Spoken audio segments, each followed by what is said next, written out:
Well, I'm on the side of the highway in the Chippewa National Forest.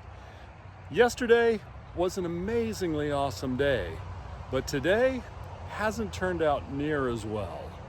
Let me tell you about these last 2 days.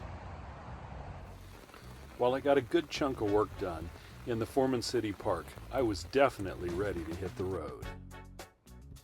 In my quest to visit every national park unit, forest, monument, and grassland, there's one location that sits in the southeast corner of North Dakota, the Sheyenne National Grasslands, and I was headed there to check it off my list.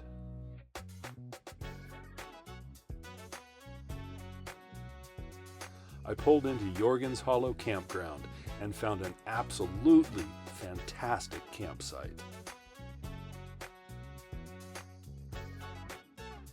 I quickly pulled on my hiking boots and headed over to hike the Oak Leaf Loop, which includes part of the North Country Trail. This 4.5-mile loop includes both beautiful rolling tallgrass prairies along with some wonderful forested areas. And what's a hike without getting to see some wildlife? The next morning I headed into Fargo, North Dakota, and had a number of stops to make, but I couldn't camp there because their fair was going on and every site was taken. So I headed out and headed to the Chippewa National Forest, where I learned a very important lesson.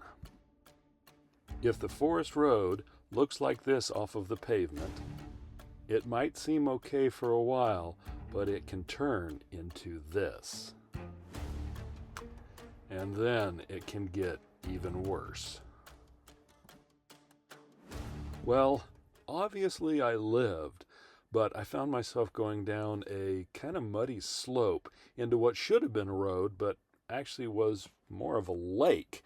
So it took me a while to back out and reverse course and get out of there. So I've made it to a place on the side of the highway. I'm going to sleep for tonight and get up tomorrow and figure out what's next.